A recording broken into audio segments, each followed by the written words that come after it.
Mateuteu ke bongbongin. Ko be ka mata da o potano bongbongin. Ko le be ka sia le isi yo health. Ka mata ki loto. Malo. Ato mafi ma o whawheta e pe ki hoa wha e kongkongkoini whainga maari e ko tuk mai. Ke ma o whadataha mai mo e palemia. Ka mai ho eki minista e kabineti. Ka whae o ngongo, whae e pe whawheta e. Ho tauhi kua whae ki o mau whanua. Ke la ko fia lei pe e nea fio ka mai tahini kuini. Whae o hamoheo fo. Ma o whawheta e ke ilau maari e ho eki whanua. Ka ma whoke kakai. Pong koe ni mau hanga kai pe ke hifo halau maari e maunioni. Tatake e mau whanonga. Whakaivia e iki minista ka mai hoi kabineti. Whae e fua e whatongia mamafa ko ia. Kono tatake whanua koe ni. Tua mafi mau tui mo whalala ki ho huawha. Mo ho ofa, mo o poto whakautua. E kai ke mamao me te ki mau tolu. Ka pau te mau tukua te mau whalala ke te koe. Tāpua ki mai ka whaiongongo. Ke hoko e nau ngahi niusi. Hoko e ngahi talatala noa. Wahe wahe he whiawhini. He pongpongini. Hoko e ka whakanonga. Whakalotolahi. Whakawhia maali e ke kakai whanua. Tua ngā loto e pe e huafa. Ngahi meani. Mai kore ni huafa. Alo ko si suklais. Ka homa wha maui. Amen. Amen. Tamu to mafi. Tap mo tu o Tonga ki tu bon ma fa de ha mo ko le be fa tap ko be ngai fa tap ka to fa ke to tau fa programa po da no ko e po bo i u e fi ma ke fo lo tau fe pul ngaki tau be me monite o i fa ha tu be ki update me he fika ko e mo nga he ngong na tau ta no ki ai i monite ai ko sini a tol ai ko fa mo taha he tai ni bi ko e ke isfo ke taha tolhiva te tolhiva he tau press conference wa mui ko wa fe mavalu uanga mavalu ai ke si he tai nimi i he uanga mavalu ko ya ko fitu os discharge pe ata pa ko ono leva o to almo ya negative ai ko taha tolu ia me he uanga mavalu ko fitu o ata ia pa ko ono ko na usivia tu ko na negative ka pa pe ke tau ke foi time required ko he protocol ai pot ngai mo ui ko hange pe ko ya mo wa whanangoa ko e me ko foi grupo e ua o ko ne hanga o hake ko ne tau fika ai ko e hua toli pia mo e MIQ ki nau tol ko nda mai ko e mei muri ko hua toli fok o kau e kausela pe mo kau popula i he ia nau tolu ko o puke ai o ku sai we hen me hen e mista ko ki plisone pa ko hanga hi fehu ki he ngai foto tu a plisone ke malu pe mo fa hoko pona fatongia o ku me ton ben ke ne to fai ha o ta no atu ka ko e fakato ko ki hua toli o ku malu pe o ko si ai pe ai foto tu o ko fa hoko kia ki nau tolu ko o puke ki whakamawai me he toenga pia ki whahoko whatongia whatarau ki he whamataro mai misa ka mai komisiona o ki lawa pe o tauhi a ki nau tolu ko o ki hua toli o ku tuu teu pe whoki e kautawa ne awhio ka umai polisi ke o pau fie mau a whakatolahi ko ngā koe o pau e puke ki nau tolu koe ne umau i hua toli. Pahange pe o mo ilo he ngahi po tānoa mai he ngahi press conference. Ne ongo te positivi mai no te mai varasi ka ku tolahi ai koe ke asi mai ki tua. Nau ke lava pe o whahoko nau whatongia. Koe toko wadibarewa koe taha i he MIQ. E toko whahoko atu he Mr. Moi, mo CEO, ai whakaikiki. Ka ko olai a koe ni au mai ki ahoni. Ko ukeisi, au mai koe ua ngeau maawalu. Pa to o rewa mea i koe kau ata, toko fitu. Ko e nau tolu koe ko alo negativi, ne positivi alo negativi, toko ono, ai lewa o to lewa active case te au hiwa nima i he tai nimi. Ko i ki whamatala no pia, tu koe ke misa moi o pa ua ne toi tānak mai kia. Malo. Malo i ngopito i palemia, pe ko kore pe ke hufanga he tala whatap kakato ku whakiata me he ngahi whakamafola lea, mo ngahi media, kai ata mai motuan ke whakakakato at peki i tānaki at peki he mea i palemia. Hange koia koe whika koe nuku whakakatu pe me he last press conference, te au tolu hiwa, uange au mawaluen. Na alwe timi koe ni ki wawa au he aho monite, ospe koe tau press conference, pe anai o mai e specimen e tolunge au ni mataha. Pe anai e sive specimen e tolunge au ni mataha ko ia o ku negativi katoa. Nai kau hene kau keise hono, ai koe nai positivi koe i wawau, kau ia he ongo lelei, iai mo ngahi pea ku neongo ne pehe koe a wawau, ka oku e toi whai pe ai wholau ki ai ke toi o mai pe hangahi specimeni ke toi whapapau i pe ai tu unga koe oku iai a wawau. Koe ngahi keise koe ni hange koe ni i hua tori, koe taha pe ngahi kau kontek, ki me kau sela, ki he kau popula, o hoko ai koe ni ai tunga koe kui ai, e toko tolu noa, pe koe iai toko mahale toki whai mai whakaiki ki ia he kaku ia kau popula mo kau sela mo hoa e kau ngaue kunau positive ko ku tau tano positive foke ku ko e lai taha o case ko ni o ku ka gia ha whakailonga mai unau puke pe ko e whanki whakailonga anga maheni pe ko he tau talanoa o giai pe toko ua ai o ku na whakatokoto ki he senta ko ia mua taha ko e hangata maki kai kia hane kaunga na pe ki he tunga ko mo taha pe ko e apentik ka ku lele bene vai sliva mo faito o au ke tai ni mi o ngari fainga mari e pe ko e mai no pe ke he motuan ai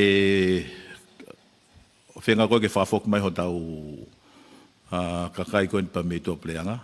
Ia e toko wanima me he MIQ. O tō e whaiho nau tō e ki sivi he pongpongin. He ku ia e ngahi whika mo e ngahi whakailonga. Koe ni ihi toko lahi a nau tōria koe ni. Au ku ngari koe tail end be koe whakaosinga e nia o e kai tōk whakapapau ia i he sivi koe ni o ku whakahoko. Ai koe ngō i whikalahi ia o ku o mai he ripoti koe ia i he ahoni. Ka koe tolu noa koe pia mo e uanima koe he MIQ, koe toko taha whaha pia ai pia me itua, me whonua. Ai koe whika koe ia ku o mai koe ia ku o ngoi pehe potu ngā oe, mo e kau ngā oe ku whawhie maari e pe e ne tūnga koe kui ai, he koe toko wangea o māwalu koe ni, o te ki ai ke ai ha pukelahi.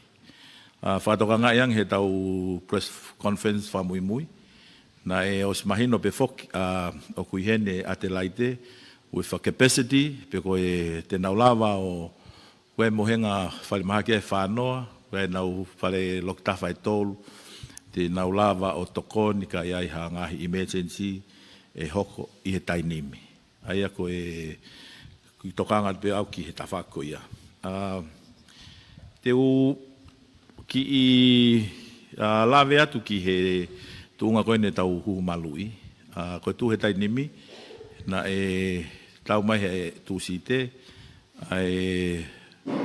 Tōsi e he fituafe, AstraZeneca, ki he huhu uluaki, mo e hoani. Toki whakanganga ke toki tau mai whakalahi e whaisa, i he waka koe a pongpongi, kau ku kei pai pewe ngau e aki pa mo e pule anga nusila i he tainimi. Koe au koe ki e ahoni, lala, koe fika koe target population, poki nau tolu koe whemau ke huhu malui, koe fituono, hiva, taha. Kei tu maa e fika koe ia. Koe au koe ke pongpongi ni, koe nau tolu koe tausi uluaki. Fitu mano ni maafe, fitu ngeau taha whaa. Koe tausi ua, hono mano, valuafe valungeau ni mataha. Pesete hiva valu, ai tausi uluaki, ko tawa oe no pesete hiva noa, ai tausi hono ua. Koe pusta tos, ai koe Pfizer, o pesete ne ua noa, na e taha hiva he tau press conference wha mui, ai a koe ala ke whika ke taha mano, uafe, tolngeau ono fitu. Koe tau press conference wha mui, koe ki nau tolu koe, tike ke nau lava mai o huhu uluaki, na e toko tahafe tolngeau whawha. Koe pongpongini, tahafe, te au hiva fitu. Koe iai lala kou tui peo ku saipeho ki malanga he reti o, ke toko ni mai e kakai e whanua, ka kou tui, kau media, ka mai kakai e whanua, o ku hanga he ngahi fika koe ni, pa mo e tau, alu koe ki aulunga e tau huhumalu i, o mai e whakawhie maari e ka ki tau tolu. Ai koe ngahi mea kou tau tala noa i maupea, mahu inga koe ke tui e mask, tau he wā mama o mi tai ua, no fo mau i api. Ke ua whakaawa koe taimi koe he aho tūsi te mo e whalai te, o koe koe uhinga ia ke alu noa ia i pe koe ka wheitu ke whe alu ki ai. Mahu inga upito pe no fo mau i api, to ke alu beha ngahi mea mahu inga, ka tau mui ke ngahi tūtu uni o ku kore atu he potu ngā ue, ke kakai e whanua ke nau hanga mua o whakahoko ngahi tūtu uni koe ia. Mahalo koe ki mea bea ko fie tānaki atu ki ai, eik pare mia, kato ki ai beha ngai fehu'ia, pia tau hien bea ke tari.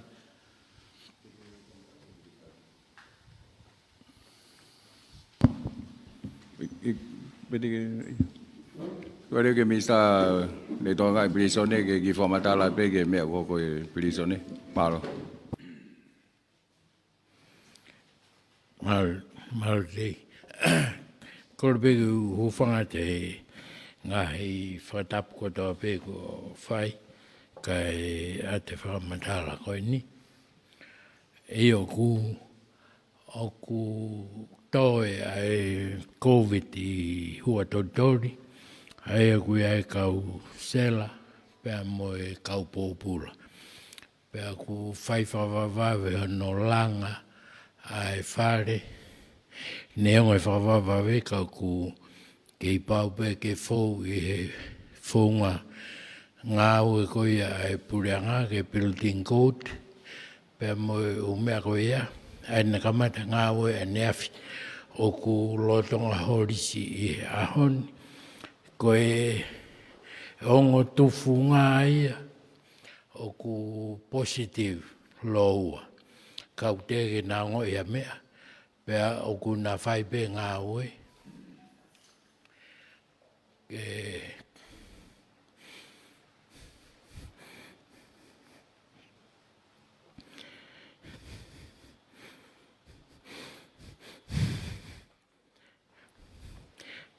ke osi.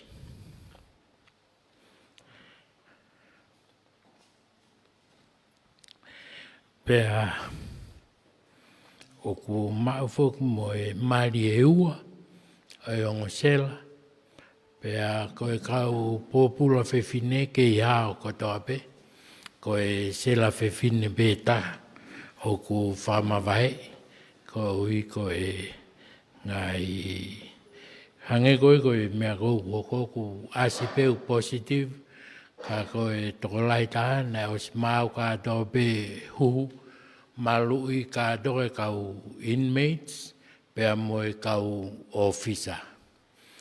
Aina e tutun pau pe ia ko pau ke ke whai e hu malui, pea ku lele pe ai mo no sivi ki nau tolu me whahiri aho pe, o ku iai pe mo i toke taha ko ia ai kau popula, whatatau ke lao, o ku i totoli pe ia whai ngau ko ia.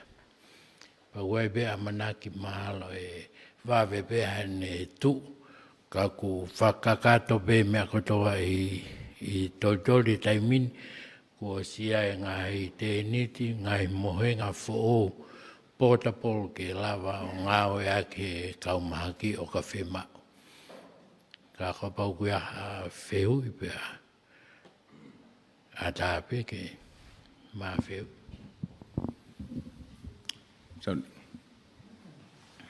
Alo, ik minister. Whamatala whafofa ko ke whai. Koe, nake i he kabinet koe tau ko osi. Na eke te tako si pe o opo pe o mau mo te ke COVID pa mo tama io. Ko a hone tu langa e fale, ko te langa ne fale ke COVID. Hai to unga na ia to. Tunga mateuteu. Tu vai ke tare. Maro pe zone fehui. Na ka pe mo ka ne te tau ko si. Ko whakau ia ko ni ke kau popula ko ni hototori nai ke ave ki tari ai. Ke na os mateuteu os maua tari ai pe au sekiwa malu ko fetu e absortia ke nai ke ave na tol ki ai. Ko tong lili bene whakau ko ngā pe ko pehe o ton ke tau hi whakataha pe nau tolu he ku nau puke. Pe nai lili wai ko ni ai fotu ngā we o langa whakawawe ai whare pe pehe ke atu ai te niti ma whaki moheanga mohe portable toilet su whakatapu. Ka koe pala ni koe mea na mi ave nau tolu ki tali ai. Hi mai nok malu apin. E ai kuhi ngā pehe ai ngai fotu tu koe ke apana e hoko ha mea. Lala. Koe ki wheu peni ke he minister mui, pe mo e CEO e ngā mui, koe ki whui toko ua nima fo o koe ni koe he MIQ. Ai au tau pehe da toria e anga mou si o koe ke he nau symptoms o ku kei i he o ku kei, wheu ke, Fefe ke hao e umea ko whiko aku mo totori, ka tau toke hoko atu ke umea ke. Koe mai na foku ma o e konga e kau popula e minister. Pea ku tu la vea ngo fua rewa e toenga kou kei hao. O ku ai ha fefe ai ni ihi u kei hao. Pea koe whangi hia maa pe. Pea weha whakau paka fotu tu ke whaata nau tolu ia. Ki ho nau ngahi api ko hui ngana nau to e kau ki nau tolu he pihia he ni ihi kona ku osi mau. Malo. Malo. Feu i lelei e. He koe ki aha lau pe ai lao ia. I e taimini. Pau pe ke mau whenga ke whao mau lelei taha. He koe ki aha tutuni ai lao ia. Ke mau whaata koe ngai whaata laiseni. Ngai whaata ke ka koe whaata koe i laiseni. Ko pau ke osi ngā ue e ia. Wahe tolu e ua o ene ngā ue. Ka kore whamore. Kai ki aha tutuni a lao ke mau tukuanga ta. Ta e mai me whamauanga. Ai ku whai e pe whenga ke whai pe ona tauhina tolpa whai pe lele taha.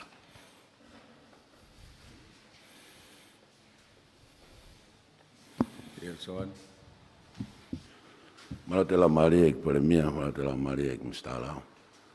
Kung mai na pete whamatara ko whakahoko mai, me tuunga ke mo ui malu mo hao e tau kaenga no whapoate i watoritori. Ko ngā pēk whai hohaa, ko sino e kakai ko ia. Niongo e nau nofo hopoate, ka koe kakai Tonga. O kei pē lao ia ki pule ik nau tolu malu e whanau nau mau. O mai mua si whahinga koe a awa whakatākoto, i tari ai, ko mateuteu he koe kakai ai o tua. Whamoe mare ka hoko atu, tatari on tari whamoe more me stālao. Koe press conference na mautau soan, koe ki ke whai tutun. Koe ki kore pe ia ke whakakato atu, ek me stālao. Mana tu ie, nge ia ki kakai ko ia. E tuku pehe i pe ia aho ia puke a kakai pe a veki whituke. A ki tau ngai mwana si lava peo, awi nau tolo tahi lerei, malo. O hange benia koe home isolation. Ka pau ne au ki e tuunga koe o ku whatu tāma ki ange kua pau ke ave ututun pe ki ai lawe plisone. Ke umea koe no whai o kai ke ainoa ia ku pau pe ke tau mui mui pe lao. Ko mea mau inga taha e taimini koe kup taha walo e konstitutone ke malui ho mou totonu. Totonu koe ai community ko pau ke mau tau hia.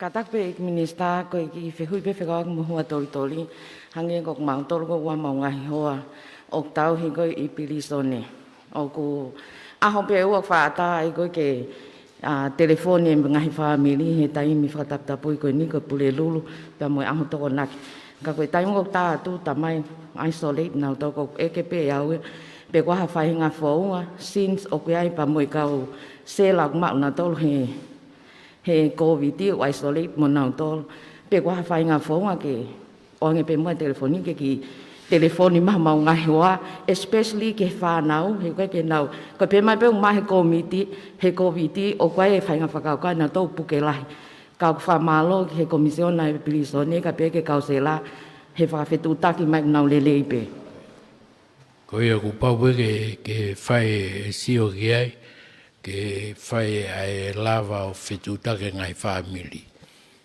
ai ku ie mal be ia o mafai o commissioner ke ne whangofua ngai ta whakoia. Kia fehu'ia whikau mo hua tau.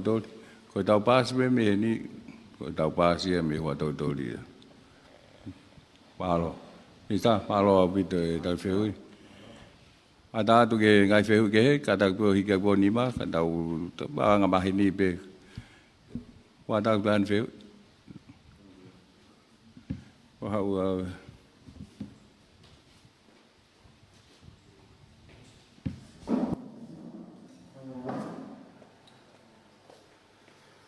Hufanga pehe whatapu. O gaya o whina lahi e minista mo uipa mo ni kaunga ue. He pongpongini I hono tāpalasia I he whelawhaki ko ere ki o Tonga. Pena iaha fehu'ia whe mau peke whahoko at pehe ko e tō tahana e puke. Pea tāat ke whare maha ki ke lama mai ha taha mamata ki ai ke tō taha ko ni puke. Pea whaha mai ia ku kai ke ai ha ne si po tō taha ata. O au beka tu unga o pekia tō taha koe ni pea pehe tō taha koe ne whelafo ki. Ne whai pe koe tu uni mai pea mehe whare maha ki ke nau whai pe putu pea tanu. Ka koe kore ke whai tu una ek minista mo ui. Ke te whai ang mua ha whamala ala ke kakai e whonua. Ki he tu uni pea moe lao koe ka pau I at he ha te mea whaka eiki ngahi ahoni ke te mahinoang ka te nau tolu. Ngahi tu uni koe ia pea moe lao ka tak. Malo. Sai, malo ko lang ke CEO ke nehanga o CEO? Ia ho whanga be ngai whakatapu pe ku tamu e palemia mo hoi minista, tapa ke ka whai ngongo. Ko ia koe mea pangoe ko toki whanonga ni ako he hoi laonga koe ni. Ka koe kono moni whokanga be mo na mo mea ki he restrictions order koe na o ato commission policy o kai ke tapu I o mai whare mahaki. Pea ko ata pe ambulance nengo koe ngai fika o whae tā ke ai. Ka koe kātoa ngai emergency number koe ai o ngofua pe. Koe ngā ke tō ngai pe kakai ke o te nau mau hālago. Koe ngahi koe hui ngai whangi talatala koe nai whangi mea iki. Ka pau koha mea lalahi o kai ke tapu I ke whai ngai mai ki whare mahaki. Pea ko ata pe ambulance 24 hours. Ke telefoni mai ki ai ke alato o mai hata. Aia koe mea pe ko whaamu ke ki whamahino he ni. Pea tatau pe moe putu, o koutu o si mea I pe restriction order koe nai tuku atu he plikatia. O ke lava pe putu, o kai ke pehe ke ta ofe putu. Ka koe restrict pe fika number. Pe ka pau kua ha ngahi concern ki he time lockdown mo manatu pe o kui ai pe authority o TPM, Deputy Prime Minister ke ne hanga o whakahoko. Pe o wha time pe une wha refer mai mea ka mautolo ke mausio ke ngai health risk. Ka whaia ke whakapoto. O tui koe umea koe ke tau he koe ke utui u tonu ke tau au ka whainga tuunga. o ku pekia taha i api. Ta e lava tokoni. Ai ku mau ata api ke whai maha hakore tokoni ki ai. Mahalo. Hoi tutun pe ki he putu si au ke whamahino. Angai tutun koe ke putu, ka hau koe putu he taim pehe ni.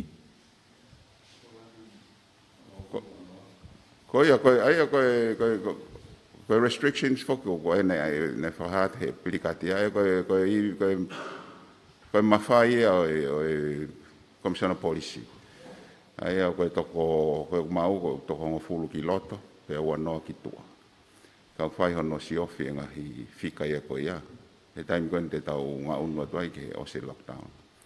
Ka koe te pe o si asi pe ia he na o si ot pe ai public message he mea koe ia ngahi restrictions. Loki toko ne te pe he putu. Koe lahi koe hono whaake ko kutu ne te toke tā ke whai mo tanu lewa mo whai lewa putu. O kai ke hata konga pehe he tutun ko mo. Tu ke ka pako ha mea whakawhai to o ia. O kuhinga e tutun ne toke tā.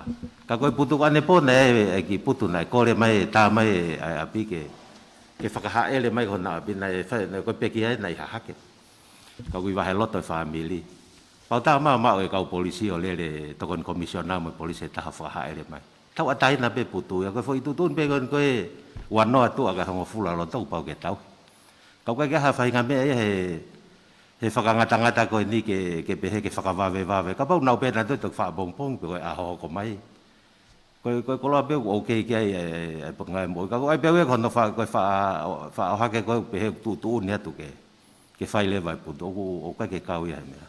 Malo. Malo koe ki tāna ki atpea kuia he fehui mau inga koe ni.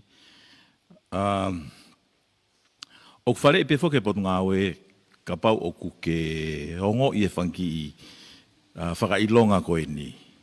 Ke nofo pe i api o wholo e fo i panatolo pe inu e vai ke lai. Tuku kehe ka pau ke hongo i whaingata ia au pito oku atape ai whale mahaki.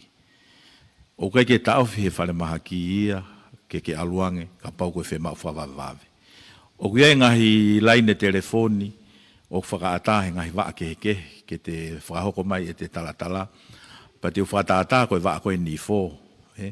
He taim pehe ni ko nau tolu o ku high risk he, pe ulahi ta high risk e nau tolu koe ngā koe ngahi tila whoki unau ngāu e whekau aki ma moe ngahi eria ko ia o ku tau pehe e whakamafola me ai whoko utua.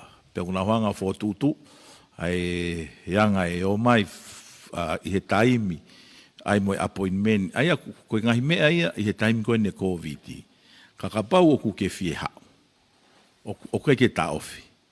Pea mahino pe koe potungao e motuani. O ku waweange ki hono tā palasia i hono whakahonga i mo whakamalo. Ia pongpongini. Koe tō taha e kau ngāo e potungao e mo ui ku mao he whakautuani. Ko nau tolu, pe kuia e whahinga he laine mua i wafu. O nau pole, koe malu e whanua. Pe a kokole bea ke kakai whanua, koe taimieni. Mahuinga ke tau whengau e aki. Ka pau koe whakaukau e i he taimpeheni. O kokole whamule mōle atu kaka mō tolu he tō whohe. Pe tō whatongia e kau ngau e u kei ke tua momo whakaukau. Ka kokole o mō tōkoni he taimanga. Kai koa taime nia ke tau tuhu ki hai. Ka pau ki ongo i whangata ia a tāpe ia.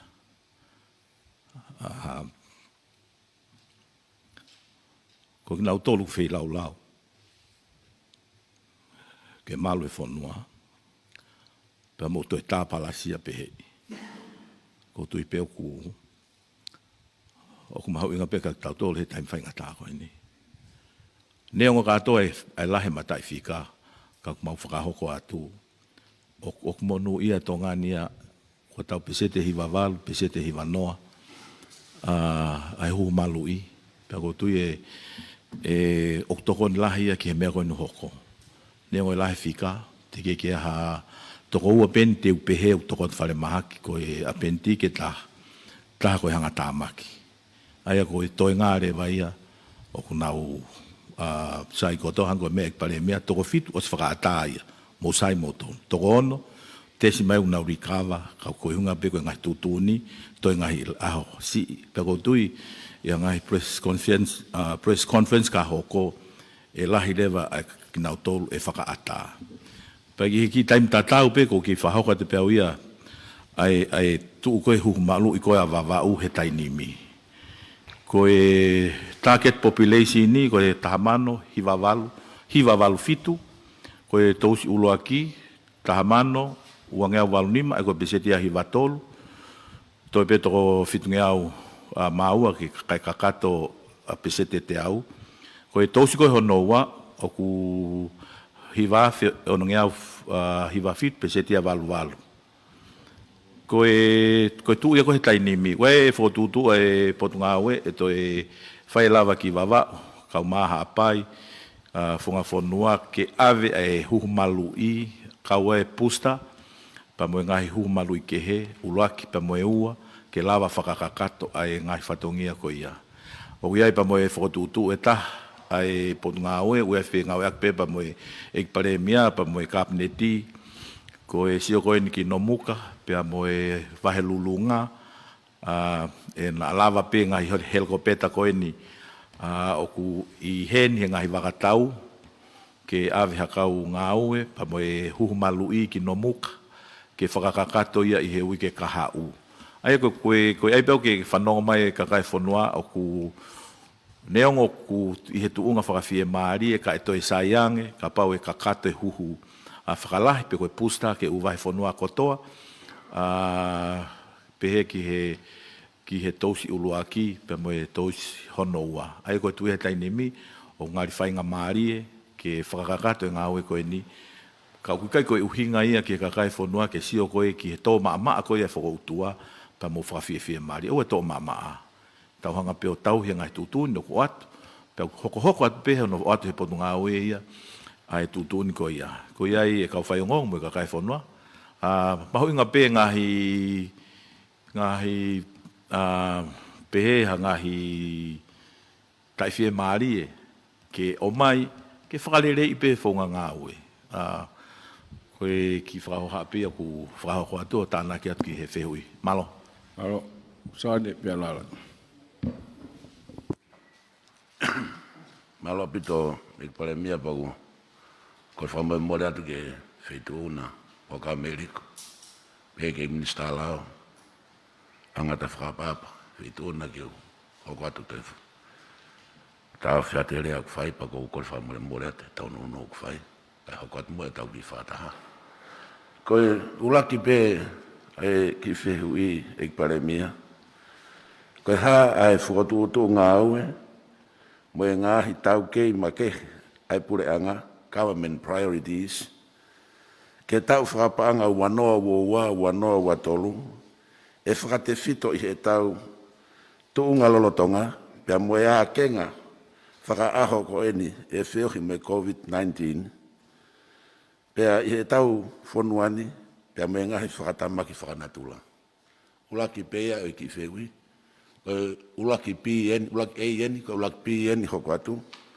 O gai ha o whakotutu ngā ue, a eik minista mo ui, ki ono whakaivia, whakamea ngā ue, whakakau ngā ue, mo e tau kei, whakaloto whanua ke ngāhi whare mahaki, ki heongo niwa, bawau, haapai, mo eua, o tau ngā ue, te tau kei, whanonga tu pe, me ngahi whakaaho me COVID, Omicron. Pea koe ulaki tolu, ulaki si pe whaosi. Koe hae ngahi matawaiwai i he whaunga mo e whaunga ngā ue lolotonga. O sio atuai ai pure anga ki hono whakarerei. Pea hono whakaivia ki he kahau i he sio ki e tau malu. Mo e hao ho tau whanua. Me he COVID-19, pea mo e langa ngā ue whakalakalaka ai whonuani. Malo apita. son.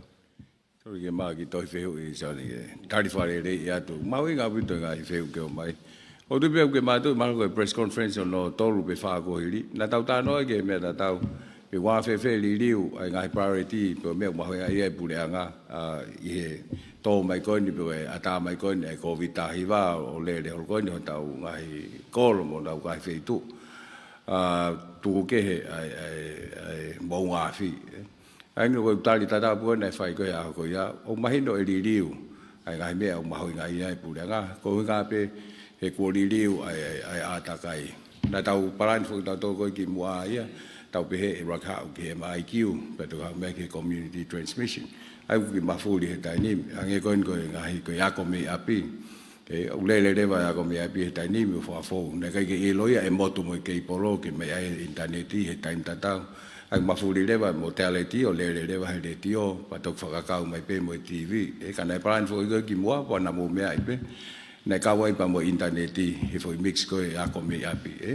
ai pa ke li leva he puleanga e ne ngahi tamua ngawe mo ne fonga ngawe fa tau ki ata kai ko ni ko tawa usi ha tani mi hange ko covid mo no fa tanga mo wala me pehe hange pia ko tau langa fa ekonomika ku ke he fo ke de tani mi ko nga ko me ko wai ne we sia la ai hange ko fika ko nei ta tu ko panga wangea miliona ai mau ko ni ki Tonga ni tupu me he tsunami pia mo ngafi wangea miliona report ko ni o start he pulenga ka uma banke amba mani wangea miliona ko ya ko Patiseti 1.5 mai e tau GDP 1.5 mai o tau GDP I he fo I hoko pe ko ni mo ngafi ai ko ka to me ko pa le ke tau to briefing le va pe anga fe hano wesia e tau ekonomi anga fe le va e tau fotutu ha tau palan ke fatua silpe ko address ai foi li ko ni ko nga ko ha ko ni ai mo afi ai ko kautal ka to mahalo ko foi statement ni fa le ko budget statement ni ka ma hoinga o hanga o hake ko ni ai fe ma o ke tau to ki holomui mai ki mu to fa ka given ai me ko ki Tonga ni given ai kai nga te outbreak ka ko mau la ko nge fonua e to pu o outbreak ka ko fa malo ta no ake pa ko me ya ko lo Tonga ka pu la ta ni ko ne to reprioritize to sio me mau inga pe ke mau inga pe ya pe te tau mo fa mau inga ia me ta nge ko resilience nge ko me ko nge tau for sure mo wala me pe ka malo fe ko ha fe da ko healthy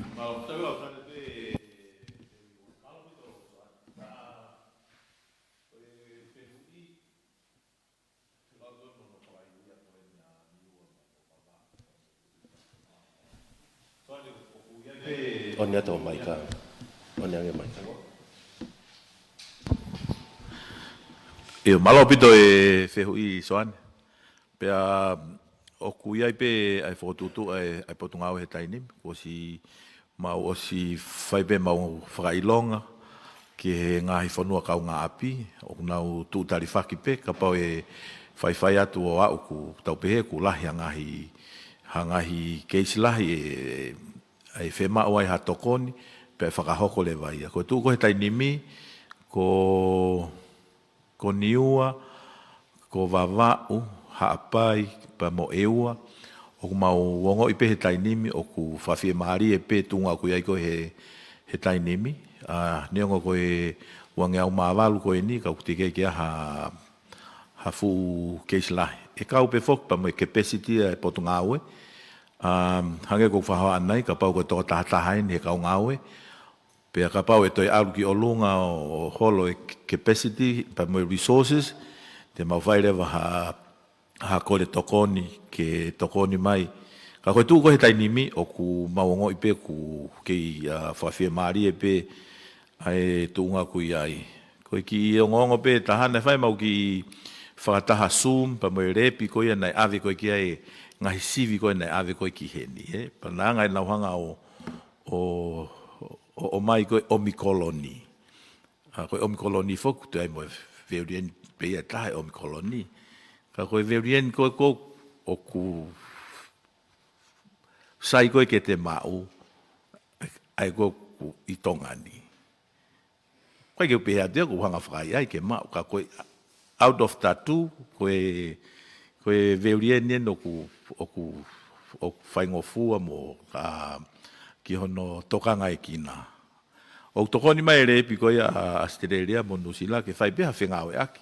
Ke sio ange pe lava fai ange pe ulinge tau fo i mea koe ka whitu ki hono trace koe ni ngahi whenga koe ke mau e tupu anga.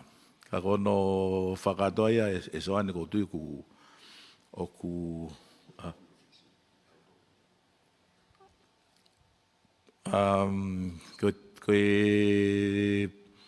koe tari bea ki ho fehu'ia.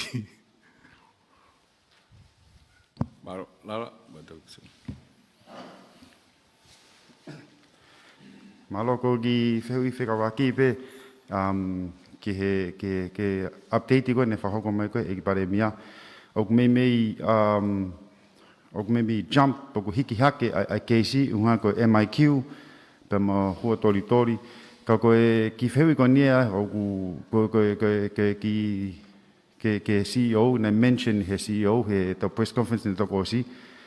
Ai e whainga maari ke whaia home isolation i hataimi te mausio ko ki ai. CEO ko osko ho whai mention ko ia whele telefoni mai muri, pe mo telefoni mai beheni he nau fia. Ia hataimi hoko ai hawhi pokama beheni. Ko ki tokotaha ko ni ne whai ki CEO ki New Zealand, ne whatata pe ki New Zealand, ko New Zealand ka pate ke ko tūta pe ki ai wai ki rat test i ho tūta ki New Zealand pa home isolation pe kita a fitu po a ta fa ko sio pe ni ke foi hiki hake ko ni foi jump ko ni ne hoko pe i MIQ pa mo tori a ko me asi mai o ku tokanga a fonua ia ke nau isolate ko o whakahoko ko i he potunga mo ui pe mo pure anga ke kau family ko wai haki positive ko hina wapi aku tuita mini ia ka pate tau sio da toria ko case ko ne mau ko ia i he community si e compare ki he case ko ne mau ko ia he MIQ pe mo hotoitori aku tau sio tau amana ki lelei o whanonga mai po tau he ai whanua ke lao ko ni ako ko mea ko whakahoko ni usi lao nau ai ke na to trust system po nau whalala na toria ke kakai e whanua ke na whakahoko e ngāu e kou ke nau taktaha family. Au tau sio tau i tō ngani, pa tau amana ki lelei tau whakahoko ni tō ngani. Waha ki sio, ke kahau, ke sio pe ke kainga koe muri, nā lava be ia.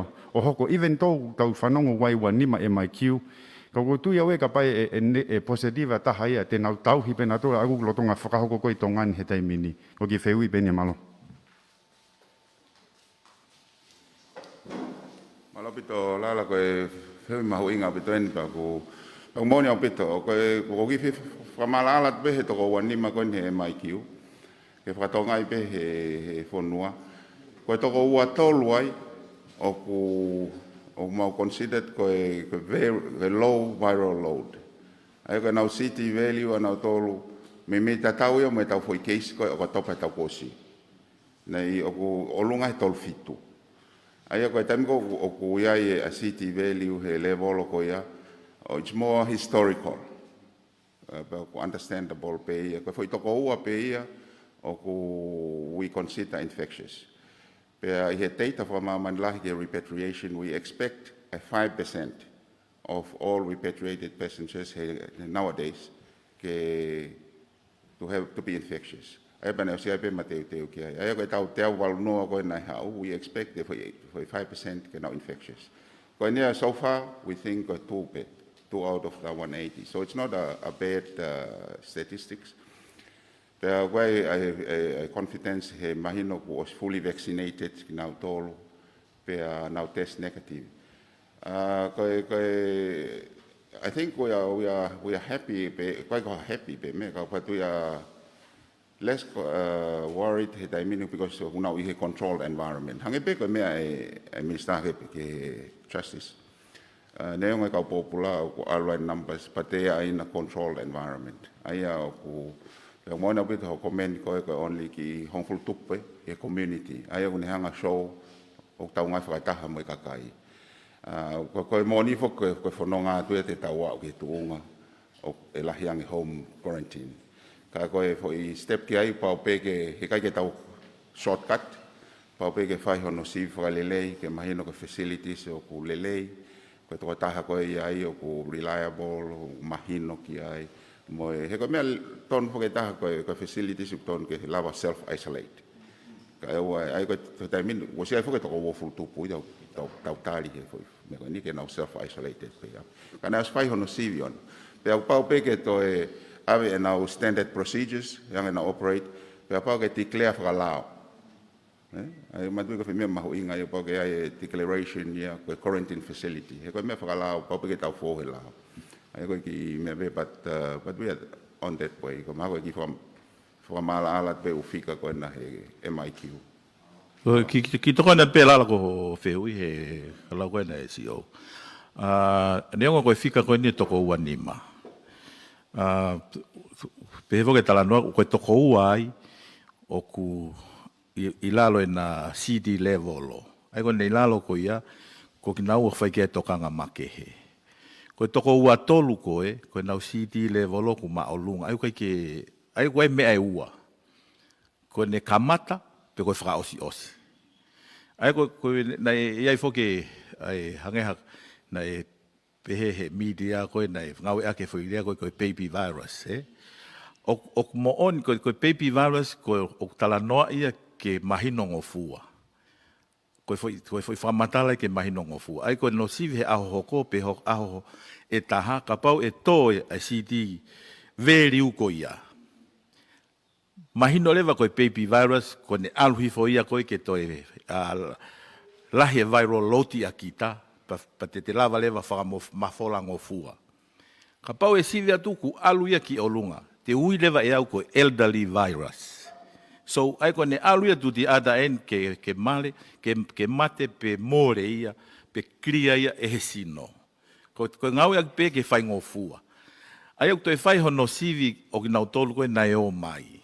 Ai ka pau leva e alu e fikai ki olunga mahino ko foi ua tolu ko ia taken pin negative i he hoko mai.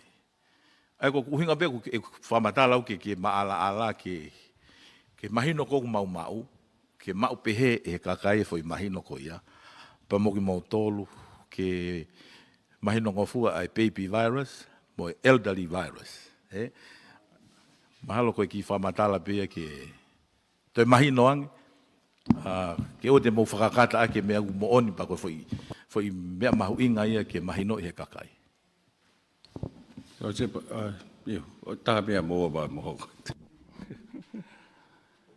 Amalo atu e ki minister i e ngai whamatala konu o mai pa koe.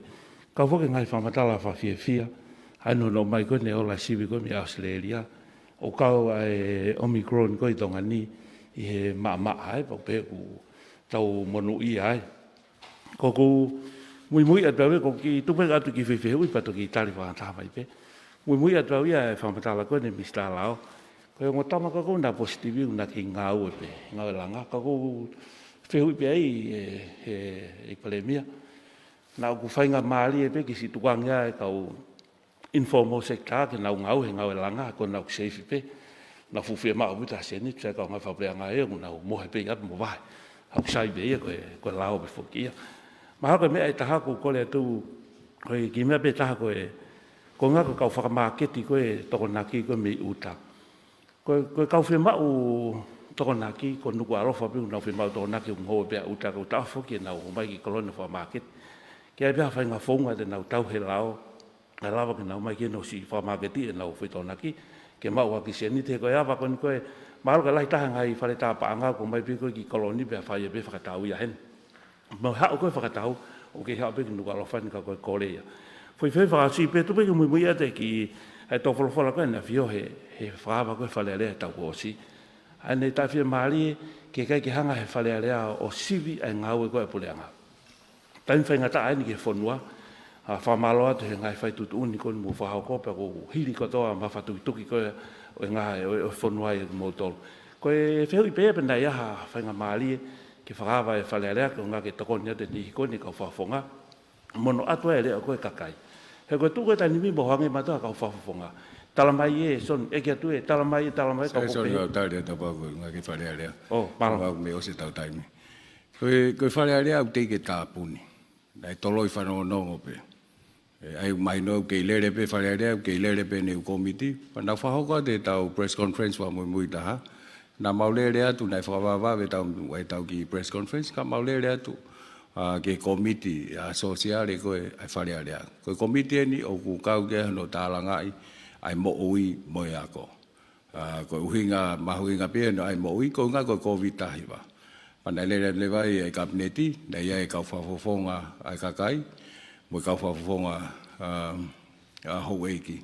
O tālanga ai mea koni hoku mo tokanga ki ai. Ko hinga pe ke ange hatari ka ai mea tokanga ki ai. Uike me mipa koni, ko whare area u kai ke nau i he pureanga. Ko tau mua tatau pe ke inform nau tolu, whahokanga nau tolu e ngai whakaukau mau whai. Ka mo mea i pe koe whare area koe whetu ia o pau whemau ki ai halao. Taini mi te ia whemau ai pureanga ki ai halao, whekau aki, pa moe whakatamaki kono hoko. Os wheunga pe lao lo Tonga, koe taim lewa taha kwa whemau ai ke maulu wa whakawai whare area, pe koe kamata whare area, o pau whemau hapaanga fo'ou.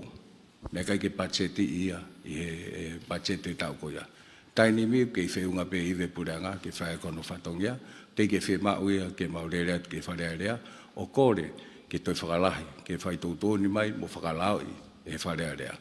Aia koe mea ke whakalao, koe mea ke whakapaanga, o ku koe kia whemau ia ai pureanga, pa koe whatongia pe pureanga ke ne whahako whatongia, pe koe executive board ia koe mai whonua. Koe mea koe ki hono kua whamalaala mea tokanga ki ai kau whafonga, ai nea nau whahako atu, ata ngai komitia ke maua tari fehu'ia o pau hanau mea toka ke. Tuke a pau nau whi mea mai nau tohi rei tio, koe mea nau tau, pete nau mea mai ki ke press conference. Ka koe mea koe ke mau whi wahe atu, mo whakahoko atu e mau uhinga o mau whae ngai whai tūtūni, mo uhinga o mau whae ngai ngā aue. Ata ngai komite e whare area, he teke tāpuni whare area, nai toloi whanau nongo pe. Koe ki tokoni at pe a soni ki he uhinga koe o mea koe ki he whare area ko kai ki o ki tāna ka te pe o ia o ku ata pe ka taha ke o mai hono le o ata pe whafofonga ke o mai baka pako hale o no wahenga o ku ne pehe o kai ke mautokanga ke ata pe mau as whaka ata launga ka toa ngau e pule ngā ku tai whi maria hata o stau tala pehe ta o press conferences ke o ata ke launga mai ko mau whatonga ai koe ngau e whake taimini koe tau respond ki whai ngata koe nu koko. Ke puna koe mō ngāwhi, hau e tsunami, me au koko mai ni mai whai ngata koe COVID. Ka koe hangau e pule anga ku o palo pare mai, ata au pito pe, mau whaka ata ku, mau tau ataina ke tali ngahi whare, mau tau ataina ke tali ngahi launga. Ke whakatonu tonu ake, kai kaha whai ngamea ia e ngā wehe taimini, ke maunga whaka ngata i mo whaka whai ngata ia hatuku mai hale o hata. Hau abehe taimini. Wa be launga ne po ko a ko to pe wa mai launga ka ma to ba mau check be mo la ka he ko no moni fo fula he nga we taimi ni ba ku kau ka to ai kau nga we ai pulanga ko te fa da be ko por nga ko me te ki o ka be fo ke ni mo pe ko mo fa ai ke he ya e fitu ke he ba taimi ni nga we ka to he nga we ni mo ai ku na shift na ma ka he tiri wa na ma ka he nga we ko to pe fa ha ai ko uhinga ko mood ko he taimi ne fonua ko ngau whakata o ka ke taha whakapolitikare o ka ke taha whakawhawha o tau kau whakataha beba o tau ataina ke o mai whakau kau ke whakatonton mo whakakato ta ko mau whetakai matolo mau amanake o ku tonu mo kakato hanga he lau ngā ia o whakatonton mai whangi mea bau mau ngā furi pia mo whakatonton kako mahalo ko ki mea o mau inga pia ke tala ke mahino ke kakai fonua i e lolotonga koe ne o whaingata o ku tau ataina hata ke o mahane whakaukau. Malo. I tāna ke pia ke mea koe nei mea ke tōn pare mea. Ko tu mau inga ai fwoi whakaukau koe a. Ukai ke pehe o tapu iai ai whafonga ke lava mai mau tāno. Hange koe ngai whotutu koe ni ki he ako me api. O pau waha mea u whetana ki mata. Ata au to pepo ngā koe ke lava mai mau tāno ke ai. Piko aha ngai whotutu e tokoni. He ko ngau te mau siu matun wahai mea le rei taha. Mai whanau. Ko hai au pau waha ngai mea ke e lawa tāna ki mai. kau ia he mea mahu inga ia pa mau hanga whanau tau lahi at ki nau tolu ko ia ke o mai ke tau ngai whaataha koe taimia ni o fie mao e ngai whaataha pahange koe mea taun pare mea ke tuko politiki mo mea hange koe tokoni koe na mawawe pangai ua mano ke whafofong na kai koe pangai ua mano ke kau kapineti pe na ua mano ke kau ai tonga tapu kau ai tonga tapu nima ka to ngā whafofong koe neongo koe ke nau kapineti kau mau wahi no o fie mau tatau pe kakai koe e o nau wahenga mo kakai o mau wahenga na ange tatau pe ua mano ke nau tolu ko nau tolu le vai ke nau whahoko nau whatongia o toko ni a ke nau tolu fie mau whiwiri ai koe na tau tānoa ke ki mua malo hoko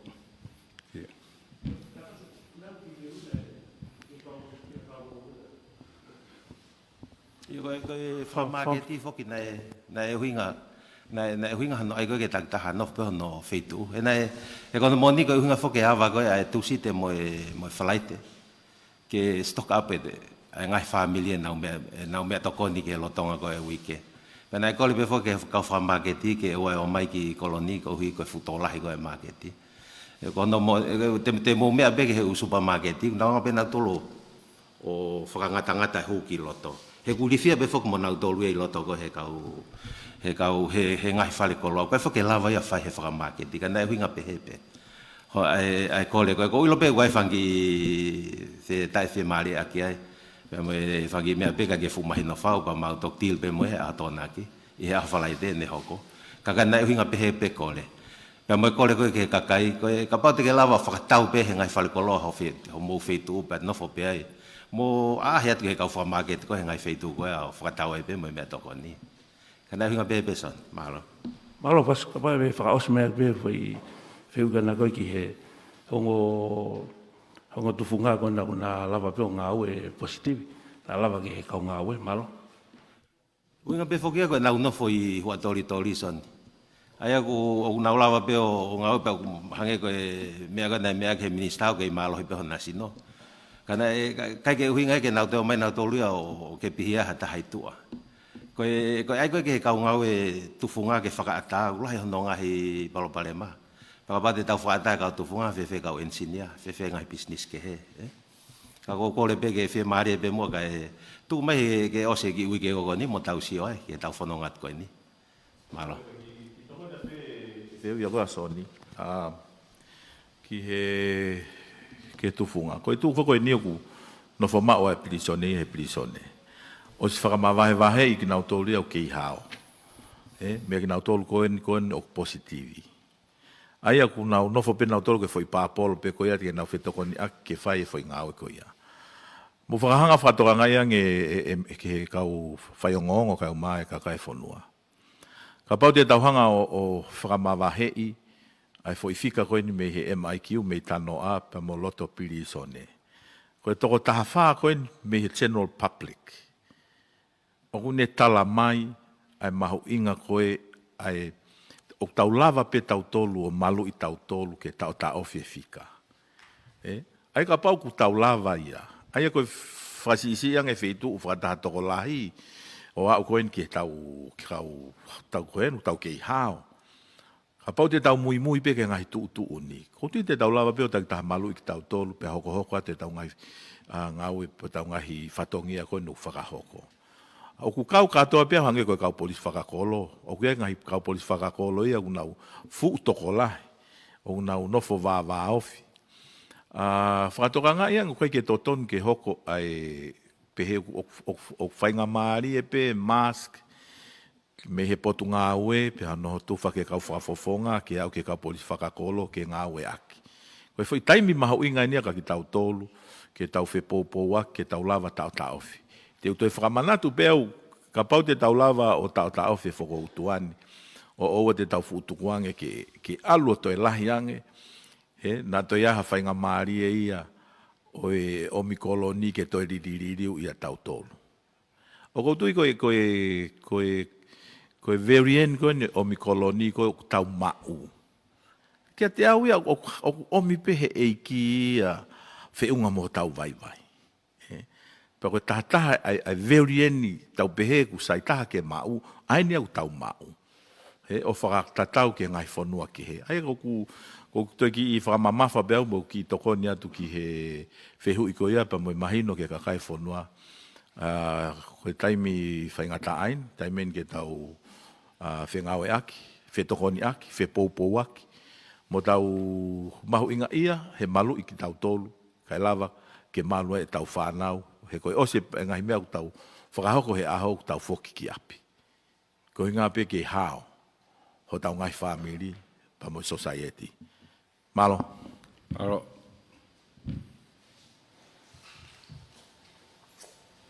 Malo apito. Koe fehu'ia whekauaki mo aho shopping Tuesdays and Fridays. Ai koe tōlahi koe kakai concentrate he fakaloloa. So koe fehu'ia, ko wanga whewhe hono Patiseti I mawhola e vailasi on these days compared ka paruna e lele normal pe fakaloloa kai ke lahi e queue mo mea pehe but still following COVID protocols. Ko ia pe malo. Okay, ai whatongi ai ngahi business ko ni. Ke nau tauhi ai o ke nau whahoko nau whatongi a mo tarango fua ki he mita e taha poinima pe mita ua ko ni social distancing mo keep a mask. Obviously, he ngai whetu e ni ki kai ke lawa. Whatongi a lewa ia polisi pia mo ngai moi ke nau o whahafo po tānoa ki ai. But with regards ki aho ua versus aho nima, kau he mea e whahasi o ki ai, moving forward, pe ko high risk, he oho koe kakai he whai aho ua versus ha toi whakatorahi ang hange koe ni, nai me awa pe aho ni a banke, ke only those people number ai na Western Union, because now MoneyGram, now hau he aho ni, kai tau whakatau pe au. So we are looking at all those options based on our experience going so far. Going up again, giving a possibility go pipi mahaki. But we are learning as we go. Hange go lau because ahu pete tau ki spread usevesi casa hai aho monite fakaloloa tu site pule lulu go pange ke ngape ke fasisi traffic mo. Ko point well taken. Oye, pago.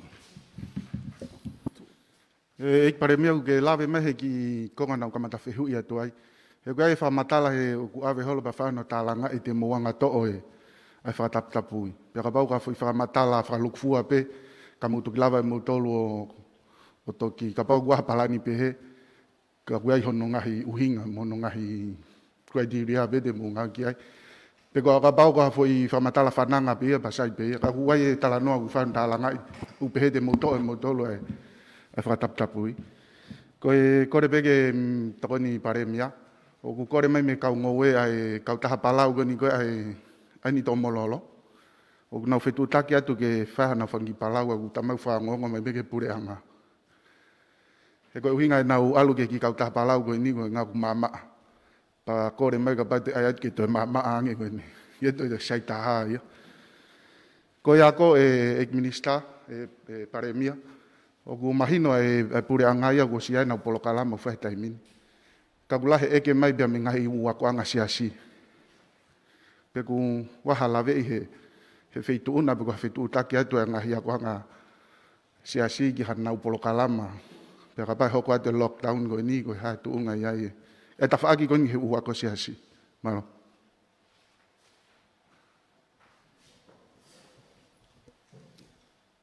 Malo. Tau ki lawe tau ki he palau.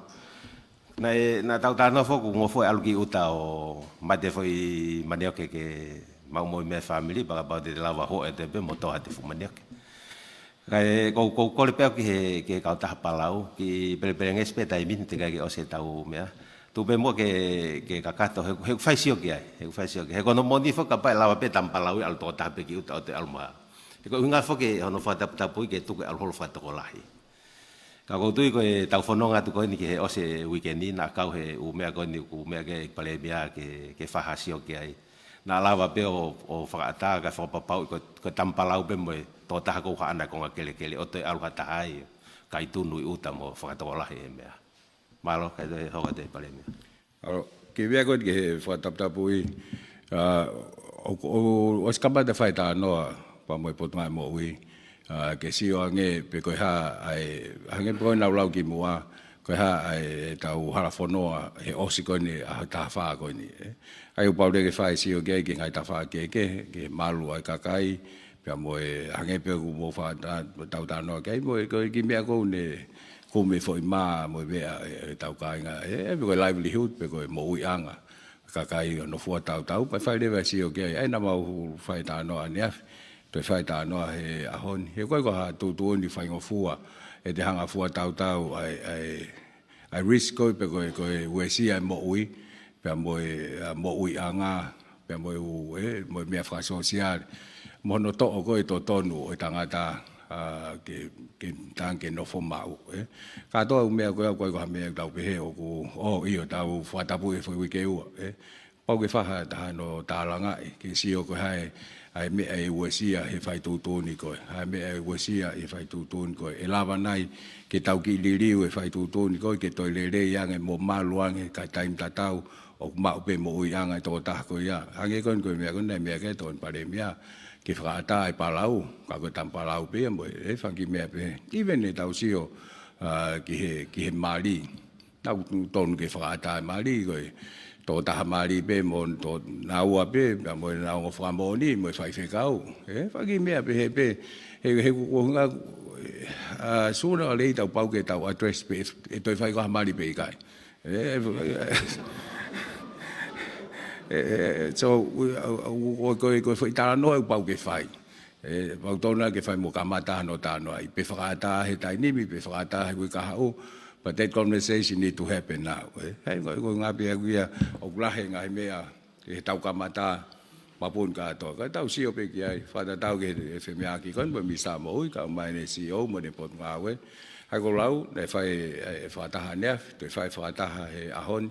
Ka to fai no lo le va cabinet ya pongpongi pa tau to pota no ape o fa ho atu ka hai tu he osiko a sa pate mo tau ho ko to. Me kon ki he ako eu ata ia ki apia ko pe ke fano mai ma programa le dio ma do ai o ko si fie o se foi kun salot o na tala ke na fa na wa ko fano mai he ku sila pa tau pe ka ko no ma ma do ka fa ya ko fa ai no fa ya ko i ata be apia ko ke fano mai ki he ku me le pe ia e sila pa ko ni ai ka to le pe me lauto ya ke ko ko fa ki me be o te ke fa si o ki ai hange ko u pepa ko option ni mo ke le pe he u compulsory subject ka ko option ni te ke fa si o ke ko hinga be he ka le ko al ka to ai te mo to ka to ma to time le dio e ka ta me te mo to to pe ki ai mana sa yang ke ai ga te fa ko pe mo to fai pe si ai ki hange ko assessment pe anga fe ano assessment o pa te tau ke lockdown ne pe but at the same time mo si o leva anga fe ka fai ha ko i time fa tap bui ai ko ka to me ko pa pe fa si o ki ai tau fono at ko ni mo ai mo ko ki mo to ta ba tu malo pito ek pale mi ma fa ngamali ke ki fie i lot pe ni ki he to ko wani ma ko ne ma he MIQ pe ko to pe na tolu i havaka pe e taha la ve pe ko vaka tolu ni o mai ko pe ko na vai pe i vaka tolu ni o mai ko vaka mi fe ia malo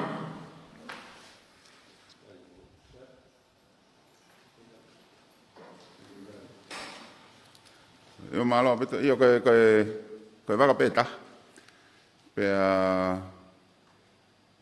ma ko information pe de pasa to o kai ko vaka fisi a mo tok whakau mo tohe mo whakako.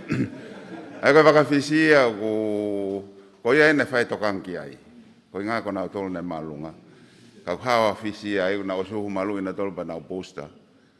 Pe negative nau siri ai ko wai fia ai ko hawa whisia. Ko mo tok whakau mo tohe o matanga. Ala. Mere patoki.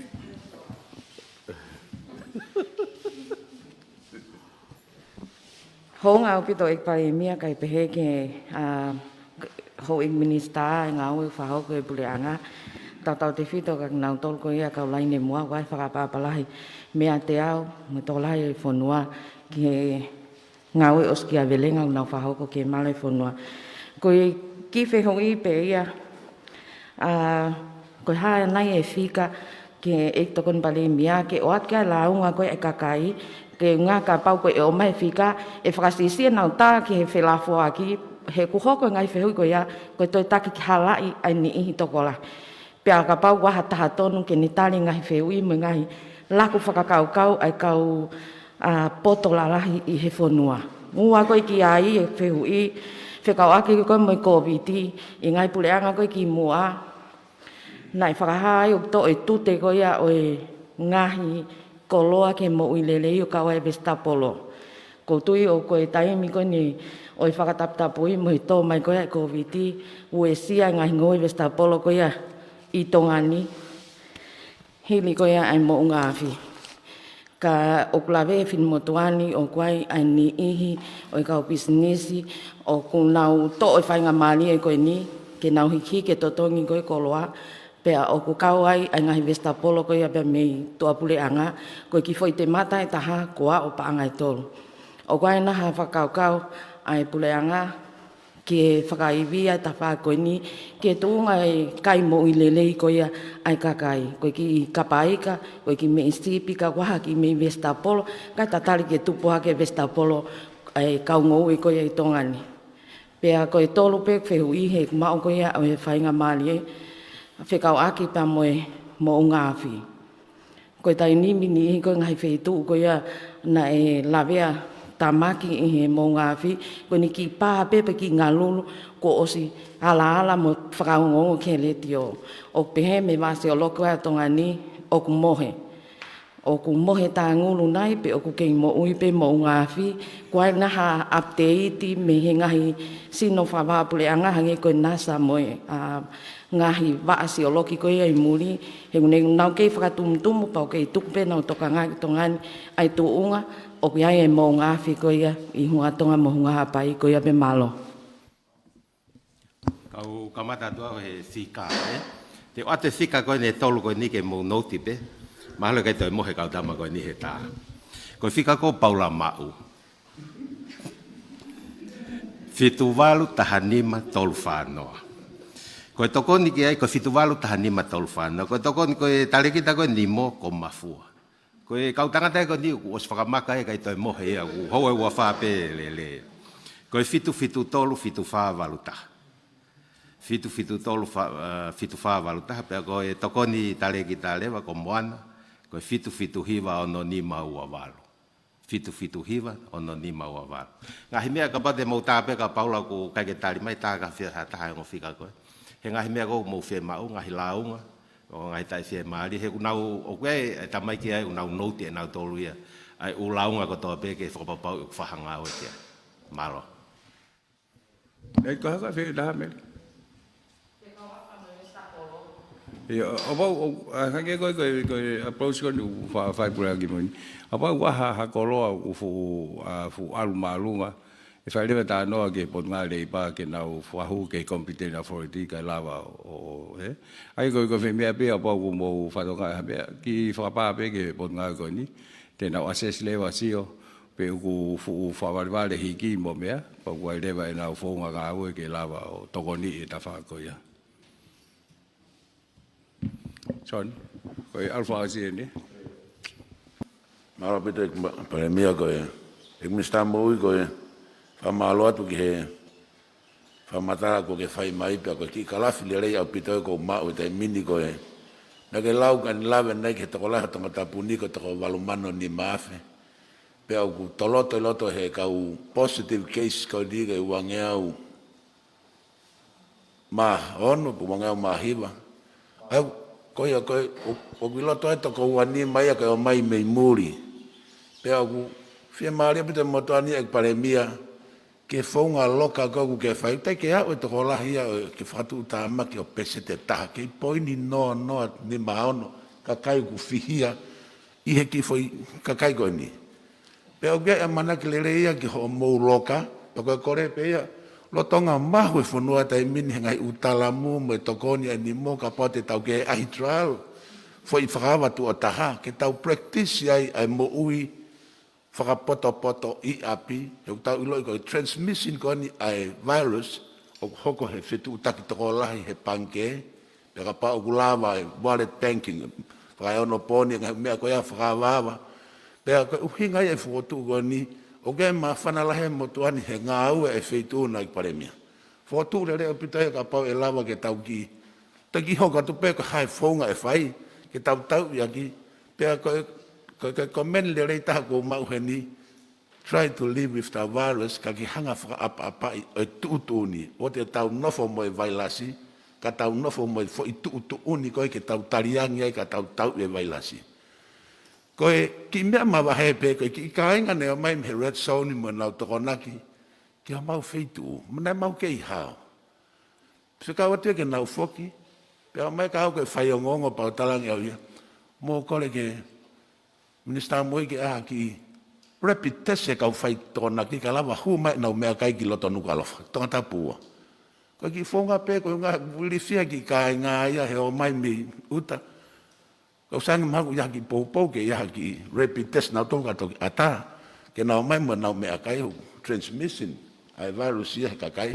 Koe whakao si pe ukto ia mo ki wahenga ia, whamore minister lao koe ki lao ngā mai me taha nima, kolosi mai a taha whaia hu mai funga misi. Paka si kāinga ko ia e ko mai a moe haka. Moe IT loi, mo mai a moe tohi huhuia hi ingoa ke ka hau ia ka ilo hi ingoa ia moe fuonga. E whakalere i mua tunga ngā ue, e nau kolosi mai taha ni waka ko taha mai pe me funga misi. Kaka nau tō ke o launga ki a polisi. Malo. Ka koe ko lere whoke ki wawau, ko negative ko toa e ka positive i wawau. He tō he taini mi. Ka e toi whai pe whoke me mi sa mo ia no toi tesi pe whoke. Ke toi wakai pe, ka ko katoa nau tol koe nei, na tau fo yono koe nei positive, ko nau toi si whamui mui ko nau, whai nau tol he turi ke taha ke. Ka wha malo e ko lawa tia, koe haka e toi whewe taha. Malo pito soane fehu'i. Ko tui koe taha e fehu'i maho inga, peneongo koe ki Patiseti isi e taha, o te ke huhu malui. Ka ku alu pe aho, ku toko te au tupu pe ku nā mai o huhu. Ai o koe mea ko ku tokanga tuau ke kau media, lala. Ko tui ka pau te maunofo soni, maunofo he toko tahawhi te au hiwa fitu. Ko tui e aonga nge ia, ho mohanga o entertainer tok pe ki ke talanoa ia. Mo talanoa ha mea ku ke langa e whonua. Mohanga talanoa i koe hae solusini, ke toko ne a COVID. Mohanga o talanoa i ko ha mea lelei ai ngā ue a potu ngā ue mo ui. Mo whotu whakaukau he whelafo aki ke tokoni ke tau ngā ue. Koe tā palasia ia kaulai ne mua kou kore atu. Mohanga tā ofi. Pawhepukaha mo whakaukau ka tuku ngā ue kaulai ne mua te tau whewhe. O mou hao ko nau tolu. Na e pekia ka laisi ia ka tau hao. Koe fo i mea mahu inga ia ka tau tolu e kau media, ko mou tolu ku leo lahi. O whanongo atu ho mou kau whanongo ka mou tolu. Na o tala noa whaka ia ngahi press conference koe, ai toko tahawhe, walu ngeau, walu hiva. Koe pongpongini, tahawhe, te au hiva fitu. Mou nofo ai, ke tau press conference hoko ku tau holo hifo i he tahawhe. Pea hange koe taha fehu'ia asoane koe ane nai, whekau akpa mo e whakaivia mo whakat ngahi whare mahaki. Koe waka koe me Australia, mo Nusila, mo Fisi, o kia e kau toketa, kau nes, na nau lava mai ai koe osi koe uike ua meheni, ku nau ata mai ke tokoni ke ngāwe. Ai te nau lava whetongi a ki nau tolu, ku si i mautangi ai a he COVID. Pea neongo e ne kunau positivi, ka oku whawhia maari e pe o kai ke hā mai hangai whakailonga whatu tāmaki ki he ni ihi ko e ni. Pea koe ki toko ni pe ia, kai ke u amanaki soane na ke polisi whakatotolo, hoi au e ki wawau tahanima. Kai ke ngata pe tonga tapua, ko au e ki wawau tahanima mo taha whaho whakatotolo au. Nau tonu koe mau timi a wawau koe, ai health ko al ki vava hoko ke tau wo ke hoko atu ho whakatotolo pa ke tok fok ma report. Malo. Alo, tu e ke don pare mea ke. Malo kau ki whakasa te lea.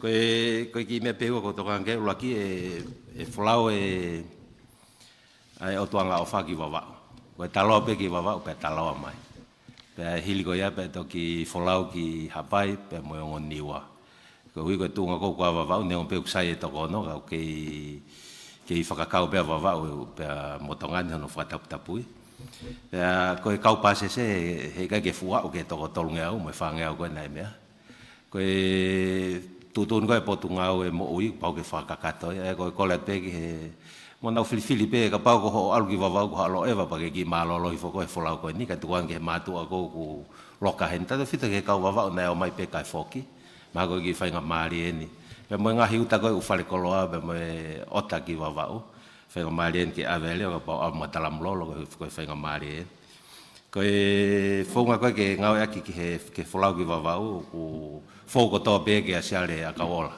ke pot ngai mo ui whai e sivi mo mea ko ta kato ko ia ke whakakato kai tok whaatake ke kau i he folau koe ki wawao. Ko hono whao sipe ko hui ko lahi ai tokanga mai ki ai mo e mhono eke mai. Ko e ngau e kou whai koe i wafu hono tuwha koe ngahi uta. Ko e nā tau update wha mui mui fo ko e ose container tolunoa kai toi wha pe os mo e wha koe ni. Hono tuwha, pe nei mo container e ono makehe ai koe aluhaken ke container e wha ngofulu. Na e whakatua sila mai moe ke he nimo, pe ulo tonga whahoko e kau ngau koe i wafu, e koe kau sotia, kau polisi, mo e nimo, pe mo e customs ono tuwha ia. Ai ko ulau atu ko he leiteo hei aho kotoa. Ka pau nei o mai hauta aha taha i ha whafofonga kehe, o pehen lewa hono fonga, fonga kua. Ka pau koe container na e o ku whakatua sila ke hakolo, o ku kolepe ke he whafonga wakake nau whetutaki a kelemete wahe. Ke nau whai no sive container. E kole lewa ke ofisa kolo ke nau mai iha mea lele me he kolo. O ave ai koloa me wafu o tufa he kolo. Tak tahanof pe no api. Kai takayat PVN e ofisa kolo. Ka pau ke container ko yana e whatu asila mai pia ka foi kolo e taha. Ka pau lewa ko e container ko yana e o mai ka whafonga ke. Koe ke o mai ke he nimo. Ka koloa ke he i loto. E fonga, e fau pe he fonga koe whai taimini. Ke ko kole pe ke kakai ko na si hanu mai mo tatari ko ke na mea fa fetuta ko mo ka fa fofonga ai ko tuai pe ka fa fofonga vaka na fetuta ke lewa ke customu ke na ngau na tol no sive container ko o tuange ia itahi o ka mo ia he kiu ko no ui mai e kelemete ma ko ki ngo pe ke fa mahino pe malo pe fa malo atu ka fa ngo ko tau ho ne ta mo ko lo nge tai mo fa wa asa pa te lo tu fa fi pe fu fi ma ke okay tai be feita Kata ke tu pe ek pare mia ko ki fe va ve benia ki ta fa ki ko ai tu fa ko tokoni ke ha we ta fa covid nei ai to ta ka to le ke ka ne fa ki lave moia ne mana tu ia he taimi ai sake ne fa ko ma ko tu fa ko tokoni ne ma we pe ka fe ma viviri ma te fe ma pe ma ka wesia ai ko tsunami ko ni pe mo ngaf ne mahino pe to fe ma viviri to lahi pe ma ka wesia ia I tongani pe ku ko ne fe mai pe ke fe o tu ko pe kua ha tafa ke atu fa ko ni mo ka wesia ne ta wesia ko to pe tongani malo Uwe kwa mate tali ka pa to mai mate nei ato he pure nga fe ba he ua ai ka u to le ka ko nga pe ko mau fa to nga pe tai fa nga ta nei at ba mo to fe extra ba he ki na to fa nga ta ya tu ke ai ki pa nga ni ma ya na ave ki nga family nei tau ton wai ai tsunami mo ai una fai pe fa to nga ai fe ma ma ke he ko ka to le ka ma na to fa nga ta ya kai ba tau pe fai tu fa ko na ko lau ke ki na to na tau to noi hange pe ko mo tau kai nga me ata mo ma ngo mo me ta ke fai pe ko ga me nga ma he ni ai ni mo to ki ara me pe to ba me ki ai ko tau fa ko spe nga uike fi ko tau no mo ka ko nga fo ku na hiki mai fo mo na nga ya pi no fo hili mai ki to ta pun pa pe ke ho no tau hiki na to lu ko nga pi e fa to ngia ai ko ran na to tana ke fuka ni na ave wa mano ke ka fa fo nga o I lo ke ka fa fo nga ya ho to ba he nga I ngahi sino ke because Red Cross boy ni mo ke nga ke na o na ilu fanga ta ia taha fe ma vivili pa na fai to kon ko nga ke wa mano ko ma tu ko wa mano ni I olunga ia he to kilo o an ko ka na to ko to kilo ko wa pe mo ko ngai te ala to ni ia na to ka ko fai wa mano ma ke he ni ko hinga pe ko ke he ko na tula o ha fa ta pe ai ko vitahi va pe mo me ko ta ke wesi ai ko ni COVID I he tsunami o fai lockdown ai o kunu fenga pe pulanga ke fa pa nisi ai pe mo to kon ke ngai business angolau ngai business na la la na awa pa ni ma business si holo I ki funa ya awa na ave to wa ko inda ko hange pe ni immediate relief ko to ta no ki bu rebuilding I mo reconstruction ni ka ko ki to kon ni ai mo fin ke ka wa ka to u sekta ke mo ka kai ke o ko la wesi ke to ni ai time fai ngata pe ni paku whamea ki pe ton paremia o ka toa ngai to kon ko ni o ia whainga mali ai ke te tohi malau o ia whainga mali ke pe mai o ton ke uma o mea ko na ka nei kai ke uma pa ila vale va fai tu ni leva tau fito ke ton paremia mo misa panga ke nau fai tu ke kau he monu ia ko ia pe ai ko ke tu ni e fai no o pe he ko nga ko mau sa vea ko ka ko na to len fi ma to ko ni Papa ke he ko ke kau he na to ha ko ta ma ko ka mo wai na ha mo ko fa mu ia ke mai no I ka kai no tau ka nga Tonga ko fenga pe ni ke to ni ka pa o ku ka ta pe pa ko ke mo ka wai fa fe tu ta ki mai na te la pe fa no to fa malo la ya tu ka ta ki so ni ma o se na ba ki to ki ha ta ta no mo to me ko Wai ke wha lea te ki wha taha ko mō wha toa pe ko hai commissioners le rea na lo tonga mea me mu. Ko i hunga pe ke whai pe tā noa ki toko ni e mai pe tau ki whanua mo tau sienga mea pehe. Kau wha malo atu ai he tau lawa tau wha taha. Ange ko mea mi samoi toko wangea mo avalu. O si ata e toko fitu, toko ono ko mafulio negativi. Ka atoa kau positivi wawau ko na walo negativi he tainimi. Pako hange pe ko whatano ko molala. Pau te ke to ai foi toko wanima me he MIQ. Mo foi toko tolu noa me he pilisone ko foi aha tolu fa mui foi toko taha whaape. Ai au ki tau whakawhia maali au ki tau lava au ki containi pe tau ki lava au ki pule ai mafola ko ni. E pako whamalo la he ke ngawe mi sa mo ui mo si au. Pau mai nau kau ngawe ko ngawe lahi ka ko ngawe fatu ta maki fo ke ange u tau lau ko ki fehalaksi si pe o ke ma ke pa ko fe to ta hain ye ka ngawe po ngai moi o na ma ai covid ta hiwa ai au ta fa malo ai kai ke ngata na tol ka na tol ko polis ka so ti au na fa fe au na tol fa ko na fa tonga ka ma ki na tol ngawe he wafu ke o mai pe ai tau supplies ki ngahi fakaloloa mo ala mea pehe ho ia e fia mo fa malo ai ko le pe taha ia ki ngahi le ti o mo ka newspaper o mo ki ai newspaper ke ki holo ki hi fo mo ta fo vili ke pot ngai mo uike o mai ai fa matala te ke ton ke release mai e ka ke hang bo ko ta no ko ki mo ai ta press conference mo mo feinga be ko hai te ne raktala mai ha fo ifika ko hano ke ha mea fu mau inga ke tala mai aneu pa mau tok press conference no tok tala te fika. Is it so important ke tala mai I aneu ko fika ni ko fia ko ha ko hunga ko media ko o ke vave taha pe ko media ko o ke hanga o compromise ai ka nga we fare mahaki o ai ke nau tala me au ko ton ke nau tala matu confidential ngai fa matala pehe so about leva ia taimi te mau I loai to ta ko unde hanga likia o ko ai leva palpale ma ke to ta ko ya pa leva ilo na ke to ni ke ne fai nga hala ko ya e ai leva palpale ma ka ko ko ta winga pe ki ai mo ki ta li pe ta no pe ni pe se ho ai ne ta mi te fa no ta popola ve bongbong ni o pa pe to ma fa na ta ho ai ta we ho ai u Ako whawhiawhia pia mo kore atu ke tau whenga yaki. Pau waha ngahi whamatala o at ka koe. Ha o ki whapapau mai ki he ton pare mea piko mista mo ui. ke ngā kai tō ki whamawholat. E mahu inga puto pe hono awe whamatala ia, ka awe whamatala umo ni, awe whamatala u hange koe mea e misa mohi, o langa hake ki tau tolu ai. Ko e whamalo ia, ko whamoi moe e tu pea pau ku kai ke tāu e ngahi tāri me ngahi whamatala u atu, ka koe whenga peke o atu ka atoa pea whamatala u mau pehe, o tāu mo tō tonu ki o atu ka ki mo tolu, mo tāri mo ngahi fehu'ia, e mo uni api o pea, tō lahi. O mo kakai, o nau mui a mo tolu, mo ngahi ongongo, mo ngahi totonu, mo ngahi whamatala o mo o atu. Ko tui koe tau press conference o ko, mahalo a pongpong, i ma whai tūtun koe, pe ko hae mea hoko atu e osi tau aha tā wha. Wako whatangu pe te tau pōta anua le re ai, mo tau sio ai ki harafononga o tau pehe malu, tai tau pe tau whatonga i ai, ngahi mea keke, tau wako, i ngahi uike kon ko maliu atu, i he tau lockdown kon ni. O korek tau whaosi.